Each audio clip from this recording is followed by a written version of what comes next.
Hello friends, दोस्तों English में spelling के रूल्स बहुत ही कंफ्यूजिंग हो सकते हैं, कभी कभी बहुत ही ट्रिकी हो सकते हैं। इनको ठीक से सीखने के लिए हमको कुछ एक रूल्स सीखने की ज़रूरत होती है। जैसे मैं आपको एक एग्जांपल देता हूँ। जैसे एक वर्ड है रन, RUN, रन। रन का मतलब है दौड़ना या भागना। अब आपको कभी उसमें ING लगाना पड़ा होगा, ही इज़ रनिंग। तो आपने देखा होगा कि रनिंग जब आपने लिखा तो रन का जो N है लास्ट वाला कॉन्सोनेंट वो डबल हो गया होगा। तो ये डबल क्यों हुआ N? अच्छा दोस्तों, जैसे मान लेते हैं एक दूसरा वर्ड लेते हैं स्टॉप, STOP, स्टॉप। स्टॉप में कभी आपने ED लगाया होगा पास्ट टेंस बनाने के लिए, वो रुका। स्टॉप का मतलब होता है रुकना या रोकना, या मैंने उसे रोका, आई स्टॉप्ड हिम। तो जब आपने उसमें ED लगाया तो स्टॉप का जो P है, जो एंड का जो कॉन्सोनेंट है लास्ट वाला, वो डबल हो गया होगा। तो दोस्तों ऐसा क्यों होता है? क्या आप ये सीखना चाहते हैं कि ऐसा क्यों होता है? अगर आप ये सीखना चाहते हैं तो आपको आज की क्लास को एंड तक बहुत ध्यान से देखना चाहिए, क्योंकि ये बहुत ही ज़्यादा इन्फॉर्मेटिव क्लास है। स्पेलिंग के रूल्स हमको ज़रूर सीखने चाहिए, जिससे कि हम एकदम करेक्ट इंग्लिश लिख या बोल सकें। तो दोस्तों आज की जो हमारी क्लास है उसका नाम है रूल्स ऑफ स्पेलिंग, स्पेलिंग के रूल्स। और आज हम कौन सा रूल सीखने वाले हैं? Double consonants while adding ED और ING, कि जब भी हम किसी वर्ड में ED या ING ऐड करते हैं तो कॉन्सोनेंट डबल क्यों होता है।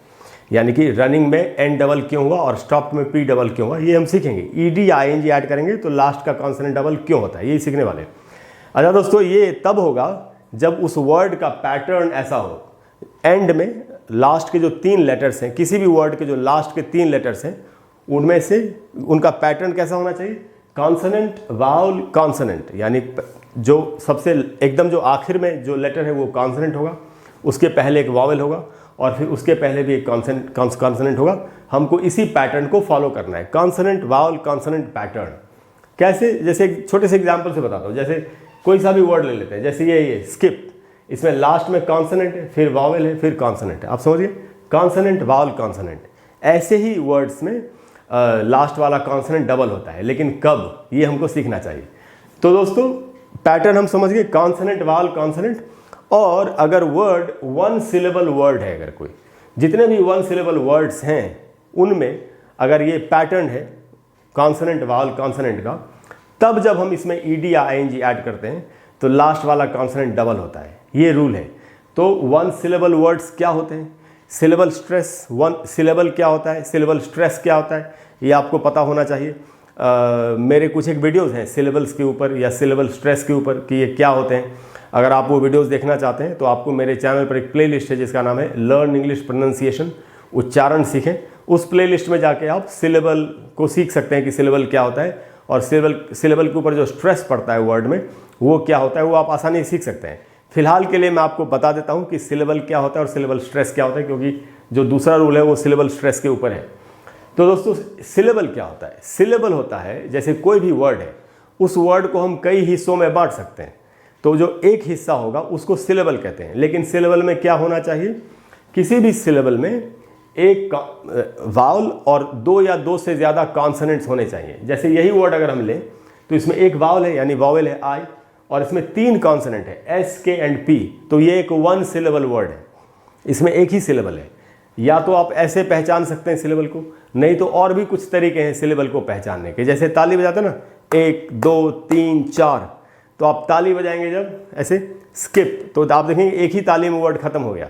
तो ऐसे भी सिलेबल को पहचान सकते हैं। कुछ दूसरे टीचर्स ऐसे सिखाते हैं सिलेबल कि आप यहाँ हथेली को यहाँ पे रख लें और जब आप बोलेंगे, जैसे आप ये वर्ड बोलेंगे स्किप, तो आपका जबड़ा जितनी बार नीचे जाए उतना सिलेबल होता है। तो स्किप बोलेंगे तो जबड़ा एक ही बार नीचे आएगा, स्किप, एक बार नीचे आएगा, स्किप। तो ये 1 सिलेबल वर्ड है। आप समझ गए। सिलेबल को पहचानने के 3 तरीके मैंने आपको बताए। एक तो जो टेक्निकल तरीका है, यानी कि वर्ड में का कोई भी हिस्सा जिसमें एक वावल है और 2 या 2 से ज़्यादा कॉन्सोनेंट हैं, उसको सिलेबल कहते हैं। नहीं तो ऐसे ताली बजा के देख लिया, 1 2 3 4, ये वाला पैटर्न फॉलो करके। तो ये जितने भी 1 सिलेबल वर्ड्स हैं उनमें जब हम ED या ING ऐड करते हैं तो उनका जो लास्ट का कॉन्सोनेंट होता है वो डबल हो जाता है। कैसे? जैसे स्किप में, अभी मैं ED का रूल आपको बता रहा हूँ। स्किप में अगर ED जोड़ा, स्किप का मतलब होता है रस्सी कूदना, या कई बार जो खाना छोड़ देते हैं, हम क्लास छोड़ देते हैं, तो उसको भी स्किप बोलते हैं। तो स्किप में अगर आपने ED जोड़ा तो आप देखें ये 1 सिलेबल वर्ड है और इसका पैटर्न क्या है? Consonant vowel consonant. तो जब ED जोड़ा तो ये एंड का P जो है वो डबल हो गया यहाँ पर। तो ये एग्जाम्पल था। एक दूसरा एग्जाम्पल देखते हैं। जैसे स्टॉप का मतलब है रोकना या रुकना। इसका भी अगर पैटर्न देखें हम तो ये कॉन्सोनेंट है, ये वावल है कॉन्सोनेंट, और ये वन सिलेबल वर्ड है स्टॉप, एक बार में वर्ड खत्म हो गया। इसमें भी जब ईडी जोड़ा तो एंड का जो पी है वो डबल हो गया। उसके बाद दोस्तों रब, रब का मतलब होता है रब करना, तो ये भी कॉन्सोनेंट वावल कॉन्सोनेंट के पैटर्न को फॉलो कर रहा है। इसमें जब ईडी जोड़ा तो ये एंड का जो बी है वो डबल हो गया। अब आप समझ गए कि डबल कैसे होता है, यानी जब ईडी जोड़ेंगे तो डबल कैसे होगा, यानी वन सिलेबल वर्ड होना चाहिए, कॉन्सोनेंट वावल कॉन्सोनेंट को फॉलो करना चाहिए, तब उसमें ईडी जोड़ेंगे तो लास्ट वाला कॉन्सोनेंट डबल हो जाएगा। अगर आईएनजी जोड़ेंगे तो भी यही रूल है। जैसे स्किप, सेम वर्ड ले लिया मैंने, स्किप का मतलब रस्सी कूदना, अब आपको उसमें आईएनजी लगा रहे हैं, ही इज स्किपिंग, वो रस्सी कूद रहा है, तो जैसे ही आईएनजी लगाएंगे ये कॉन्सोनेंट वावल कॉन्सोनेंट को फॉलो कर रहा है, वन सिलेबल वर्ड है, आईएनजी लगाया पी डबल हो गया, स्किपिंग तो पी डबल हो गया।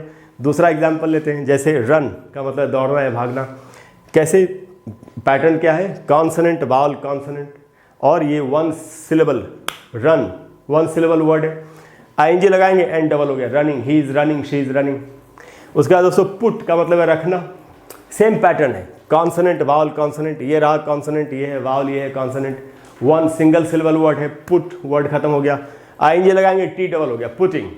तो आपने देखा अगर कोई वर्ड सिंगल सिलेबल का है और वो इस पैटर्न को फॉलो करता है, कॉन्सोनेंट वावल कॉन्सोनेंट को, consonant vowel consonant single syllable, ED ING जोड़ेंगे, लास्ट वाला कॉन्सोनेंट डबल हो जाएगा। मैं समझता हूँ पूरी तरह से क्लियर हो गया होगा।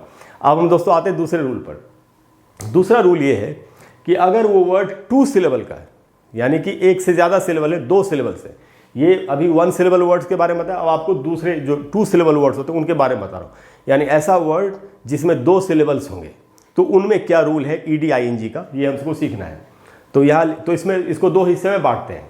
दो हिस्से में क्यों बांट रहे हैं अभी बताता हूँ आपको। जैसे पहला रूल है कि if the stress is on the first syllable, यानी अगर वर्ड दो सिलेबल्स का है उसमें जो स्ट्रेस है यानी जो जोर देना है वो अगर पहले सिलेबल पे देना है तो क्या होगा, the word gets only one consonant plus ED और आईएनजी। तो जब ईडी आईएनजी लगाएंगे तो कॉन्सोनेंट जो लास्ट वाला है वो एक ही रहेगा। आप समझ गए। अगर कोई ऐसा वर्ड है जिसमें दो सिलेबल्स है और स्ट्रेस पहले सिलेबल पर है, तब जब आप उसमें ईडी आईएनजी जोड़ेंगे तो वो जो लास्ट का कॉन्सोनेंट है जो यहाँ डबल हो रहा था वो सिंगल ही रहेगा, डबल नहीं होगा, ऐसा कहा जा रहा है। कैसे एग्जाम्पल से समझते हैं, जैसे एक एग्जाम्पल है ये विजिट। अब अगर आप इस वर्ड को देखें तो इसमें दो सिलेबल्स हैं। कैसे, विजिट, दो बार ताली बजी, या दो वाउल्स हैं, ये रहा आई और ये रहा आई, विजिट। ऐसे भी देख सकते हैं, विजिट, दो बार जबड़ा नीचे आया, तो ये दो सिलेबल का। और इसमें स्ट्रेस जो जिसको मैंने अंडरलाइन किया है वो स्ट्रेस है, यानी वहाँ स्ट्रेस का मतलब क्या होता है, जहाँ ज़्यादा देर तक रुकना हो। जैसे यहाँ आई से ई बन रहा है तो ई पर ज़्यादा रुकना है, विजिट, ऐसे बोलना चाहिए इसको, विजिट, यही इसका शुद्ध उच्चारण है। तो इसमें स्ट्रेस पहले हिस्से पर पड़ रहा है। अच्छा दोस्तों, पैटर्न वही है, कॉन्सोनेंट वावल कॉन्सोनेंट, ये रहा कॉन्सोनेंट, ये है आई वावल है और ये एस कॉन्सोनेंट है। तो पैटर्न वही है लेकिन दो सिलेबल का है और स्ट्रेस पहले वाले सिलेबल पे है। इसमें जब ईडी जोड़ा तो ये टी डबल नहीं हुआ, विजिटेड। तो आप समझ गए कि अगर दो सिलेबल का वर्ड है, स्ट्रेस पहले वाले सिलेबल पे है, पैटर्न वही है कॉन्सोनेंट वावल कॉन्सोनेंट, तब ईडी आईएनजी जोड़ेंगे तो लास्ट वाला कॉन्सोनेंट डबल नहीं होगा, ये रूल है। उसके हिसाब से ये रहा दूसरा वर्ड ओपन, यानी खोलना, खिड़की वगैरह खोलना। ओपन में अगर आप देखेंगे तो जो पहला हिस्सा है ओ, जो पहला सिलेबल है उसी पर स्ट्रेस है, ओपन। अच्छा, पैटर्न वही है दोस्तों, कॉन्सोनेंट वावल कॉन्सोनेंट, ये रहा एन एक कॉन्सोनेंट है, ई एक वावल है, पी एक कॉन्सोनेंट है, तो पैटर्न वही। इसमें मुझे आईएनजी लगाना है तो ये एन डबल नहीं होगा, opening, opening, open, opening, visit, visited, open, opening. अब आते हैं नेक्स्ट एग्जाम्पल पे। नेक्स्ट एग्जाम्पल दोस्तों हैपन। हैपन का मतलब होता है होना, व्हाट इज हैपनिंग, हम पूछते भी हैं लोगों से, what has happened, what happened. तो इसमें अगर आप ध्यान से देखें दो सिलेबल का वर्ड है, हैपन, दो सिलेबल है। अब पहले वाले सिलेबल पे ही स्ट्रेस है, जो पहला हिस्सा है उसी पर स्ट्रेस है, उधर ही जोर देना है, हैपन, ऐसे बोलेंगे, हैपन। यानी है में जो ए है मैं वहाँ पर ज़्यादा रुक रहा हूँ, मैंने उसको अंडरलाइन भी कर दिया है। तो अब इसमें क्या रूल है कि और जो इसका जो पैटर्न है वो वही है, कॉन्सोनेंट वावल कॉन्सोनेंट, एन एक कॉन्सोनेंट है, ई एक वावल है, पी एक कॉन्सोनेंट है। तो अब इसमें आईएनजी लगाना है तो ये जो लास्ट वाला जो एन है वो डबल नहीं होगा क्योंकि ऐसा रूल है। तो यहाँ लिखा मैंने हैपनिंग, आप देख रहे हैं इसमें एन सिंगल है, हैपनिंग। वैसे दोस्तों एंटर, एंटर का मतलब प्रवेश करना, कहीं पर एंटर करना। एंटर डबल सिलेबल का वर्ड है। एंटर 2 सिलेबल है, पहले सिलेबल पे स्ट्रेस है। एंटर, एंटर मैं ए में जो एंटर में जो ए है वहीं पर मैं ज़्यादा रुक रहा हूँ, एंटर, तो स्ट्रेस यहीं पर है। इसमें भी आईएनजी लगाएंगे तो जो एंड में जो आर है वो सिंगल रहेगा, एंटरिंग। अगर इसमें ईडी भी लगाते तो भी सेम रूल होता है, एंटर्ड, आर डबल नहीं होता, जो लास्ट का कॉन्सोनेंट वो डबल नहीं होता। तो दोस्तों दूसरा रूल का जो पहला हिस्सा है वो क्या है कि अगर कोई वर्ड 2 सिलेबल का है और स्ट्रेस पहले हिस्से पे हो, तब जब हम उसमें ईडी आईएनजी लगाएंगे तो लास्ट वाला कॉन्सोनेंट डबल नहीं होगा। एकदम क्लियरली आप समझ गए। अब हम आते हैं इसके जो दूसरा हिस्सा है रूल का, वो क्या है। तो दूसरा हिस्सा ये है, दूसरा रूल ये है कि if the stress is on the second syllable. अभी हमने क्या सीखा था कि अगर 2 सिलेबल का वर्ड हो और स्ट्रेस पहले हिस्से पर हो, पहले सिलेबल पे हो। अब क्या रूल कह रहा है कि अगर 2 सिलेबल का वर्ड है और स्ट्रेस सेकेंड सिलेबल पे हो, दूसरे सिलेबल पे हो, तब क्या होगा। तो if the stress is on the second syllable the word gets double, a double consonant plus EDI और आईएनजी। अब समझे इसका मतलब कि अगर वर्ड 2 सिलेबल्स का है और स्ट्रेस दूसरे सिलेबल पे है, पहले पे नहीं, तब जब उसमें ईडी आईएनजी लगाएंगे तो लास्ट वाला कॉन्सोनेंट डबल हो जाएगा, जैसे पहले रूल में हुआ था वैसे ही। कैसे एग्जाम्पल समझते हैं, जैसे ये वर्ड है प्रिफर। अब इसको आप ध्यान से देखेंगे, PREFER ऐसा वर्ड है, ऐसी इसकी स्पेलिंग है। अगर देखा जाए सिलेबल, प्रीफर 2 सिलेबल है। अच्छा, अगर आप ध्यान से सुने मैं इसको कैसे बोल रहा हूँ उच्चारण, तो इसका उच्चारण होता है प्रिफर। मैं जो दूसरा वाला अ है उस पर ज़्यादा रुक रहा हूँ, मैंने उसको अंडरलाइन भी किया है कि आप समझ जाएं कि स्ट्रेस कहाँ पर है, प्रिफर। अच्छा दोस्तों, इसका जो पैटर्न है वो वही है, कॉन्सोनेंट वावल कॉन्सोनेंट। इसमें अगर आप देखेंगे लास्ट वाला जो आर है वो एक कॉन्सोनेंट है, उसके पहले ई एक वावल है और उसके पहले एफ एक कॉन्सोनेंट है। तो पैटर्न तो सेम है, हर वर्ड में पैटर्न सेम है, कॉन्सोनेंट वावल कॉन्सोनेंट। तो प्रिफर का मतलब होता है प्राथमिकता देना। अब मुझे इसमें ईडी लगाना है, प्रिफर्ड, तो मैं क्या करूंगा, इसका जो आर है एंड वाला वो डबल कर दूंगा, क्योंकि रूल ऐसा कह रहा है। तो ये देखिए, अगर आप ध्यान से देखेंगे ये जो एंड वाला आर है वो इस वर्ड में डबल हो गया, प्रिफर्ड। तो प्रिफर, प्रिफर्ड, आईएनजी लगाएंगे तो भी सेम रूल अप्लाई होगा। दूसरा वर्ड है दोस्तों एडमिट। एडमिट हम लोग इसको बोल लेते हैं एडमिट, उसमें हम पहले स्ट्रेस पे पहले सिलेबल पे स्ट्रेस देते हैं, वो सही नहीं है। जो इसका करेक्ट प्रोनाउंसिएशन हुआ है एडमिट, एडमिट। तो दूसरे वाले स्ट्रेस पे सिलेबल पे स्ट्रेस है, यहाँ पर एक्चुअली स्ट्रेस है, एडमिट। तो रूल क्या कह रहा है कि अगर इसमें ईडी लगाना हो, आईएनजी लगाना हो, तो लास्ट वाला कॉन्सोनेंट डबल हो जाएगा। तो दोस्तों हम क्या करेंगे, अब यह मैंने इसमें ईडी लगाया है तो ये जो लास्ट का टी है वो मैंने डबल कर दिया, एडमिटेड, एडमिटेड, तो टी डबल हो गया। अगर आईएनजी लगाते तो भी टी डबल हो जाता है, एडमिटिंग। उसके बाद दोस्तों एंड में लास्ट वाला एग्जाम्पल बिगिन। बिगिन का मतलब होता है शुरू करना। तो अगर ध्यान से अगर आप सुनेंगे मैं कैसे बोल रहा हूँ, बिगिन, बिगिन। अच्छा ये डबल सिलेबल है, बिगिन 2 सिलेबल का वर्ड है। आई जो दूसरा हिस्सा है, जो दूसरा सिलेबल उसी पर स्ट्रेस है, बिगिन। अब मुझे इसमें आईएनजी लगाना है, मैं इसमें तो मैं एंड को डबल कर दूंगा, जैसे मैंने यहाँ किया है, बिगिनिंग, फ्रॉम द बिगिनिंग ऐसे। अच्छा इसको हम लोग बिगिनिंग बोल लेते हैं, नहीं वो ठीक नहीं है, बिगिनिंग। आपने देखा स्ट्रेस कहाँ पर है, बिगिन, बिगिनिंग, इस प्रकार से बोलेंगे। तो दोस्तों क्या है दूसरे रूल का सेकंड पार्ट क्या है कि अगर कोई वर्ड डबल सिलेबल का है, यानी 2 सिलेबल का है, और उसमें स्ट्रेस अगर दूसरे हिस्से पर हो, तो हमको क्या करना चाहिए, हम जब उसमें ईडी आईएनजी ऐड करेंगे तो जो लास्ट का कॉन्सोनेंट है उसको हम डबल कर देंगे। तो दोस्तों ये सारे रूल्स है, मैं एक छोटा सा रिकैप कर देता हूँ। पहला रूल क्या है दोस्तों, हमने क्या सीखा कि पैटर्न कौन सा फॉलो करना है, consonant plus vowel plus consonant, ये तीनों लेटर से वर्ड खत्म होना चाहिए। उसके बाद है कि अगर वो 1 सिलेबल का वर्ड है, यानी जो एक बार में खत्म हो जाए, उसमें अगर हम ईडी आईएनजी लगाएंगे तो लास्ट वाला कॉन्सोनेंट डबल हो जाएगा, जैसे स्किप से स्किप्ड हो गया या स्किप से स्किपिंग हो गया।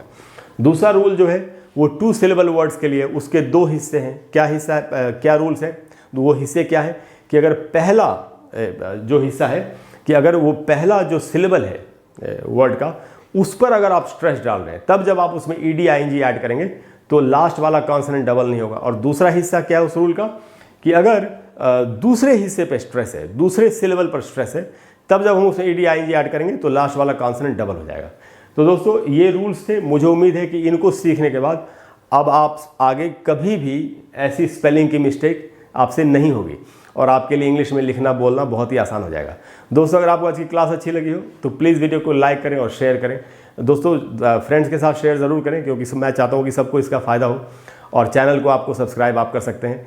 इसके अलावा दोस्तों अगर कोई भी ऐसा टॉपिक है जिस पर आप चाहते हैं कि मैं आपको एक वीडियो बना करके दे दूं, तो आप नीचे कमेंट बॉक्स में लिखिए, जितनी जल्दी हो सकेगा मैं आपको उस पर एक वीडियो बना करके दे दूंगा। Thank you very much, I will see you soon.